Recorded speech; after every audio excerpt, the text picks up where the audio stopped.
smoke when we all celebrate success. So now we. Yeah, that's right, you know we. I thought I told you that we.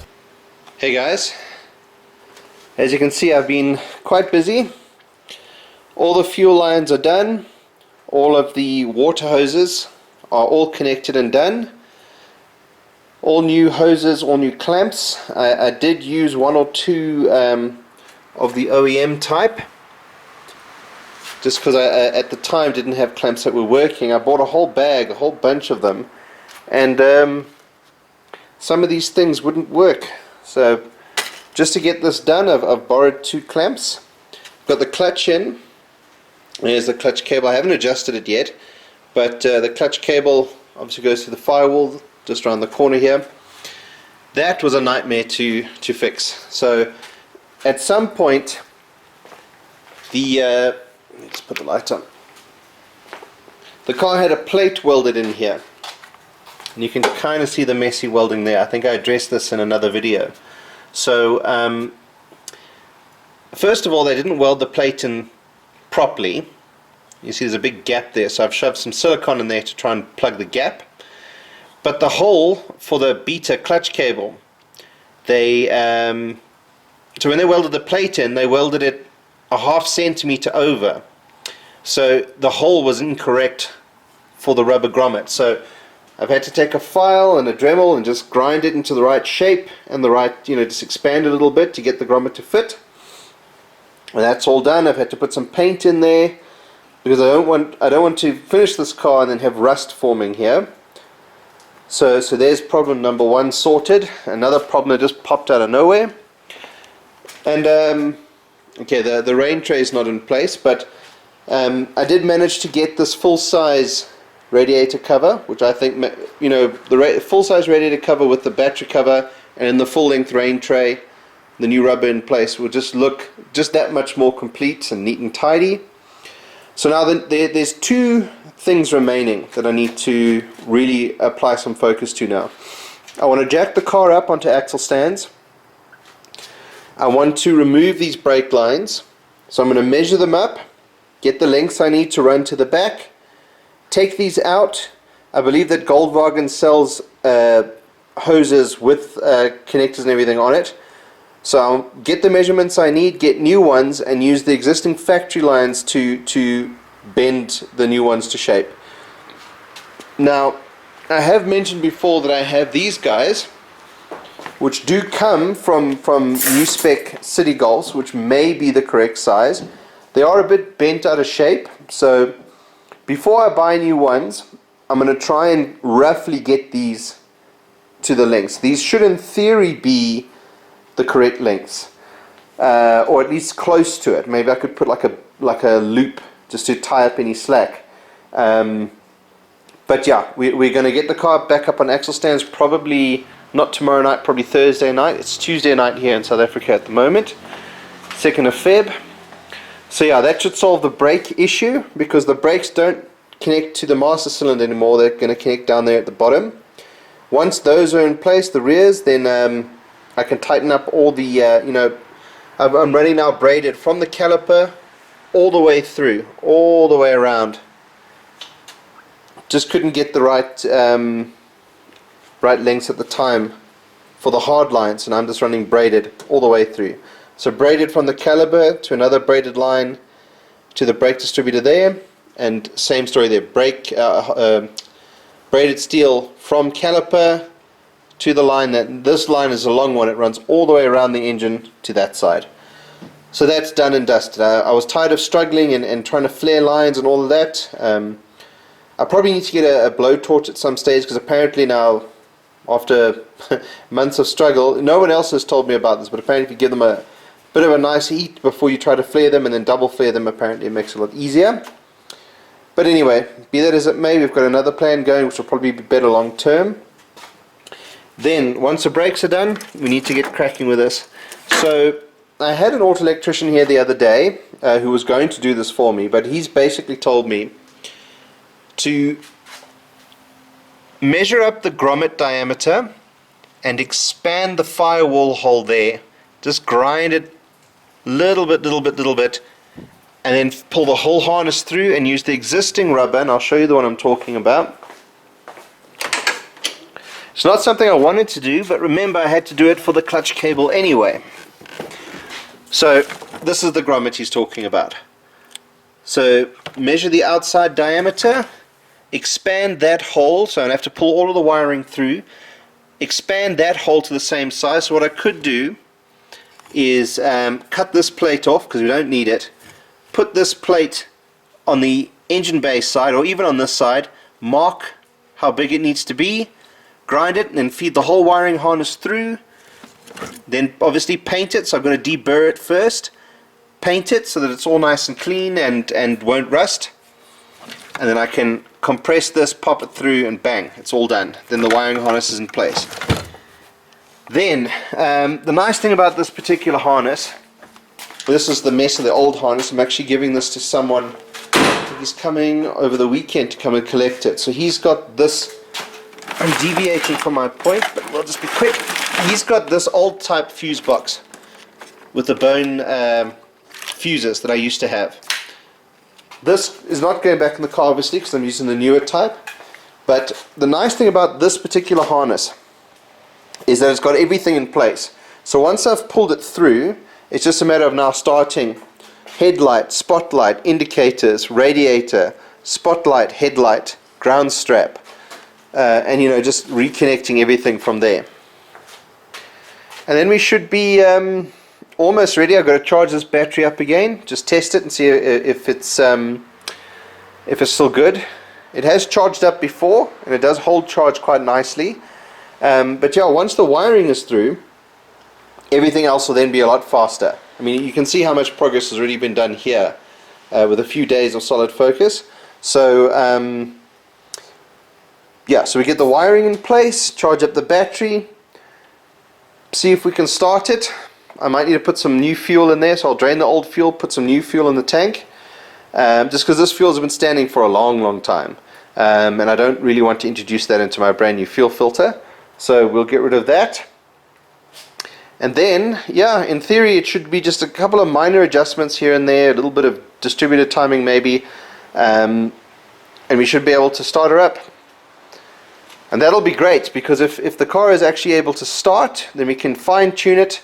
There's something else I wanted to show you as well, which is quite important. But once the car is able to start, and I'm able to move under its own power, I'll be able to drive it around the garden like I used to back when I just got the car. When I first brought the thing home, I used to drive it, I used to do figure eights in the garden, just to keep everything lubricated. And now, of course, I can't find the particular item I wanted to show you, but this dash, the other day I put all the centers in, I put the clusters in, I'll put up a photo just as an insert. There it is. So you guys remember I've been having an issue with the handbrake. For ages I've been having an issue with the handbrake, and the reason I've had an issue is because this little tab is broken off on mine, and this whole arm with the button is missing. So I was going to make up a new one of these and weld it in. I went to a scrapyard the other day, he was pulling apart a city, and I just cut the handbrake thing out. So we'll cut my one out, weld this guy in, refit the handbrake, boom, working handbrake. I'm at the point now where I'm tired of struggling. I did manage to score the quadrant as well. I've actually got another, this is probably the third handbrake now, but these things are next to impossible to find, especially for the older type handbrakes. So yeah, once this guy is in place, we'll clean it up, we'll spray it black, put the switch back on, and then hopefully we'll have a moving vehicle for the first time in 7 or 8 years since I originally pulled the motor out. There's still a bit of stuff I need to do. I need to get new cables, and I'll show you what I'm talking about, for the heater box. And the reason I need to do that is because when the guys were taking these out of the old dashboard, and I picked this up when I was putting the old, the new dashboard back together to make sure that I have everything. I picked up that they broke the tabs off these damn things. So this thing goes inside, and there's actually, you know, there's a screw that goes here and a screw that goes on the other side to hold this in place so it's nice and level. So I'm going to have to go to a scrapyard and get another one. It'll be the third one of those, because obviously I got two. One would have come from the car, one I got later on. Also, same thing, missing its tabs, but it has all the cables in place. Can't get them new, so I'm going to have to go scrapyarding again. But yeah, that will bolt or screw in here, and obviously the cluster goes over it. So yeah, and then I can feed the wires wherever they need to go, so that I can have a working heater. So you also got the footwell controls and the face and the demist and all that. That all needs to work. So back to this auto electrician. Sorry, we're jumping around a bit. So once I've asked him to come and help me do that, and he's busy with a consignment job and he's just not going to get around. So I don't actually want to wait.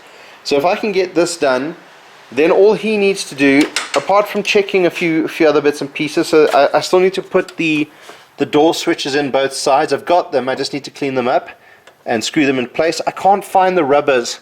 There's normally big round rubbers that make contact on this side of the door to seal it. So it'll mean I'm going to put them in to make sure that the cabin light is dimming when it's supposed to, because obviously I've got the newer type, so it does a gradual fade. But there should be three of these switches. So it'll be driver's door, passenger's door, and here on the boot. Now the trunk one, it sits here. I've got one in here that I was just testing. This one sits here, but there's actually a plastic plate that sits here to make contact with the switch. So I need to make a bit of a plan there, but I also need to find there's rubber stoppers that go here and here, here and here, and that's when the door is closed, just to create a nice seal, and you can adjust them. I've got an old one here. You can obviously thread it in and out to adjust the seal. I'm pretty sure the same scrapyard where I go get the heater valve controls, I'll be able to get this. But I also need these guys for the bonnet. So I can't remember. Yeah, I've got them in the bonnet. All right. So I just need 4 for the back here. But yeah, we are starting to make some good progress. I was going to put the parcel shelves in, but I haven't got the roof lining in yet. So what I want to do, get the car wired up, get it started, get it moving, get the handbrake working, everything that needs to work, headlights, indicators, hooter, radiator must come on when it's supposed to and switch off when it's supposed to, hooter must work, all the electrics, all the mechanicals must work as they are supposed to. Then we can get the exhaust sorted as well. And then what I'll have to do is take it off to the upholsterer. So once a lot of this other stuff, the wiring harness, the door switch and all that stuff is in place, I can take the seats out, all of this mess out. I can put that under pile in. I think we just contact adhesive and just spray the floor pan and stick it down. Then what I can do is I can drop the carpet in, loose obviously, because the upholsterer will sort it out. They need to make a bunch of foam pads that'll go not in the front because I'm using the new underpile, but the back of the handbrake there by the transmission tunnel, new underpile for the floor at the back, and then they can stick the carpet down, and then at least everything is out of the way, the wiring will be up, everything else will be working. They can stick the carpet down, they can do the roof lining, and like I said probably 100 times over the years I've been doing this project, but once that roof lining is in, all the glass goes in. I must actually phone, I think her name is Anthea. I must phone her and start chatting to her and take her the door cards and start talking about the seats and the upholstery and that sort of stuff. But before we have that conversation, I want to get this car running again. So I'm sorry about the rambling and the walking around, but there's a lot to cover, and I've done quite a bit, so I'm pretty chuffed with the progress. And yeah, there's something else I wanted to tell you. I have ordered from Germany. It's never arrived though. A blanking plate like this, so I can move the gauges. The gauges are actually going to sit either here or up here at eye level. So if you imagine the steering wheel is here, you've got your cluster here, and then you'll have your video gauges up here where I can see them, instead of being down in the center console. The center console then is where I'm going to fit the radio. Now, I haven't fully decided on that just yet. I do like, and you'll see in the photos when I put up, I do like the whole factory look, having the radio in the normal place, and I've got a nice Gamma tape deck to go in there. So yeah, I haven't fully made a decision there, but all of my other Golfs I've been running the radio down here, and it actually it gives like a nice stealth effect, if you want to call it that. Anyone looking in the car would think you don't have a radio. Most people don't really look down at the center console, so just kind of hides things a little bit. But anyway, because of COVID, the parts I've ordered from overseas have never arrived. The guy sent it normal post, he didn't send it shipping, even though I did pay for shipping, but he sent it normal post. So, you know, if it's anything like the Land Rover parts I got in 2019, which I ordered in 2016, I might get that plate when the car is finished. It'll give me time to make my decision, I guess. But yeah, guys, I've got some more work to do here, so I'm going to get cracking. But I thought I would just, while I'm here, while I've got the camera, we'll just whip it out and take some video for you. You'll see I've got the I managed to get a front washer bottle. I was looking. I know I have one. I just cannot find it. I have no idea where this thing is. So I keep that one as a spare. Got this one out of a car in a scrapyard. It's got the pump and everything. So I've hooked everything up. That's all done. I've got the one for the rear as well. You know, they were both there, and I was buying a bunch of stuff. What are you doing in the car, cat? What? Okay. But yeah, I do have the rear one as well, so that can go there in the corner, and we'll run the piping and everything. And the car, every time we start to chip away, it's starting to look more and more and more like a complete functional vehicle. So I'm really happy with the way this engine bay is looking. But yeah, when the electrician has been and we've wired up the demister wiring, we're going to put the glass back in, and that should actually help this close. This is staying open because it's not clicking in place, and I believe that's because it's light, because there's no glass in it. It's a bit of a pain, but there you go. Alright guys, I'm going to leave it there, get back to work, and yeah, I'm hoping to have another update soon. I'm not sure when that will be. I've got quite a lot of stuff happening with my kendo over the next 2, maybe 3 weeks.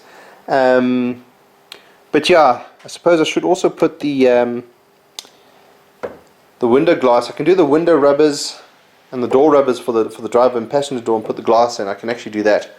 But let's focus one thing at a time. I'm trying not to do multiple mini projects like I used to. We're going to finish the wiring, finish the brakes, handbrake, get all of that working, charge the battery, start it, see if it works. So hopefully nothing goes bang, hopefully nothing explodes, hopefully nothing catches fire. Fingers crossed I've done the job properly, but the auto electrician is going to check everything before we start anyway, so let's hope for the best, guys. Anyway, cheers for now. Hi guys, thanks so much for watching. If you want to see more and be kept up to date, please follow me on Twitter, Instagram, and subscribe to my channel.